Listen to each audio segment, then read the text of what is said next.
there is another major topic in the world of college football right now, and it's kind of funny because it used to not be like this, but really the last 3 or 4 years, it's kind of become the trend for all of these guys, these football prospects, to commit in the summertime. Tennessee, of course, had a very big weekend. You had 4 commitments over the weekend: Kedrick Golston, the edge rusher; Edward Baker, the offensive lineman; Zayden Anderson, who is listed as an athlete. He's a wide receiver, really a two-way player for Greenville in-state. And then, of course, Legend Bay, who is also listed as an athlete, but plays quarterback. Shump, I don't know if you're a huge tape guy. I don't know how much tape you watch on all of these recruits or just guys in general. But what stands out to you about this latest haul for Tennessee over the weekend? Yeah, I think the Legend Bay commitment's just super exciting. He's just so dynamic, and he plays, as you said, plays quarterback in high school and does passes a little bit. I think he threw for maybe 1,400 yards last year, but is just a freak with his legs and how agile he is and just dynamic really with the ball in his hands. Is super exciting to watch, and doing it in a good league too in the Dallas area. So I would say he's kind of the guy that stood out the most, with just he's got a little bit of like Boo Carter. When you watch Boo Carter's tape of it, it felt like the first 2 guys weren't going to take him down on any given play. And then Zay Anderson, I think, just from the less about him as a player, and I think he's a good player and all, but it's just kind of crazy. It feels like Greenville, Tennessee, is becoming the college sports hotbed all of a sudden. Obviously got Jacoby Gillespie over at Tennessee, and then Trey Thompson is one of Tennessee's top targets in the basketball recruiting trail too. A 4-star recruit who's really blown up. So always knew Greenville high school, the Green Devils, good 4A football program. Feels like they're pretty solid in every sport, but not a school I typically think of producing a lot of SEC talent. And they got quite the run going on here, and Tennessee's, at least on 2 of those 3 guys, been able to capitalize and land some local standouts. Yeah, occasionally you can find some diamonds in the rough up there in Upper East Tennessee. Of course, here recently, John Fulkerson was a big one from up there in Kingsport. But yeah, Greenville, like you mentioned, you got a couple different guys coming out of there across a couple different sports that have found their way to Tennessee one way or another. Of course, Jacoby Gillespie was at 2 other destinations before he was at Tennessee. So, of course, you had the big haul this weekend.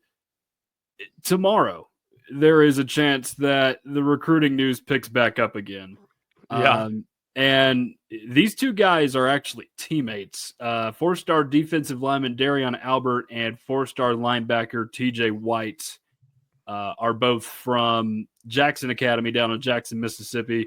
And this is something, Jordan, you and I have talked about on the show before, but Mississippi, not a state that Tennessee recruits super heavily. I mean, it's not devoid of football talent. It's just, there's only a handful of guys that you can really spout off that were impact players from the state of Mississippi over the years for Tennessee. But do you think, Shump, that these 2 guys are somewhat of a package deal? You think it's like one guy commits to one place, the other guy will follow him? I don't necessarily think it's a package deal. I mean, you just kind of look at the schools they're considering. There's not a ton of overlap. But I do think Tennessee is in a good spot for both guys. And obviously Tennessee is, I think, kind of it could be missing one. Because I do think maybe they both took, or at least Arkansas was in the mix recruiting both of them. But Tennessee in their top groups is kind of the common denominator. So maybe not a package deal. I don't think that is how they were viewing the recruitments, but could very well end up looking like that if they both end up in Orange. Okay. I did see that both of those guys were projected there by a couple different recruiting services. I want to say maybe Mississippi State was trying to compete for Albert, but he shut down a visit there. So obviously that's a good sign for Tennessee. I did see the news earlier today about Joel Wyatt pushing back his commitment.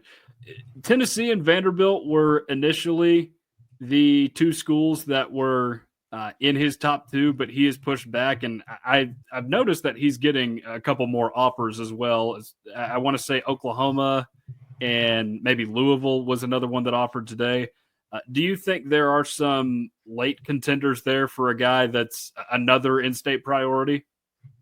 I do wonder about the Oklahoma one. It seems like they're pushing to try to get him on a visit. I think it's just a very unique recruitment because Tennessee and Vanderbilt are, I think, offer two really different things, and the recruiting pitches are completely different. I mean, you're talking about Tennessee wants him to play be an edge rusher, put on a bunch of weight, be a pass rusher, and be a Leo in Tim Banks' system. And Vanderbilt wants to play him a receiver and defensive back. So you just talk about the pitch being completely different.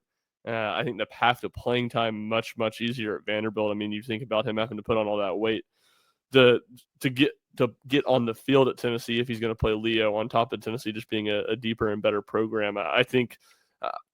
I do think Oklahoma maybe weighs in. I also just wonder how much thinking he's still kind of doing over that situation because it's a very, very unique one.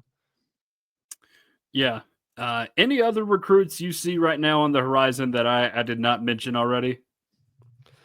No, I think those are kind of the imminent ones. I mean, I think everybody remains on Tristan Key watch to see if anything really changes there, which you're right. The aspect of, I was trying to think about earlier today. I don't know about you. Can you guys think of anybody from Mississippi Tennessee signed? I mean, like John Slaughter was a South Haven guy, so that's kind of technically Mississippi, but really more Memphis. Yeah.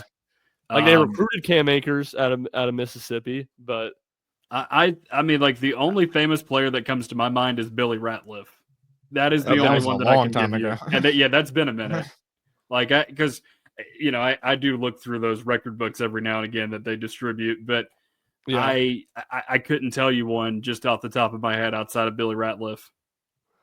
Yeah, it's it's just not really an area Tennessee recruits a ton. And it's to your point, like there's not a ton of big recruits there, and when there is, LSU's a lot closer. It's much closer to Hattiesburg. Yeah. The in-state schools are obviously involved, especially Ole Miss where they're at now. So it's very rare, and you're seeing Tennessee going extremely hard after three of those guys. It just feels super unique. Yeah, I think we are definitely still on that watch. Although I've told Jordan this in the past. I kind of get the sense this is one of those recruitments where it's he's just testing out other schools, but in reality he's staying at LSU. I don't feel overly confident in Tennessee's chances in getting Tristan Keys right now.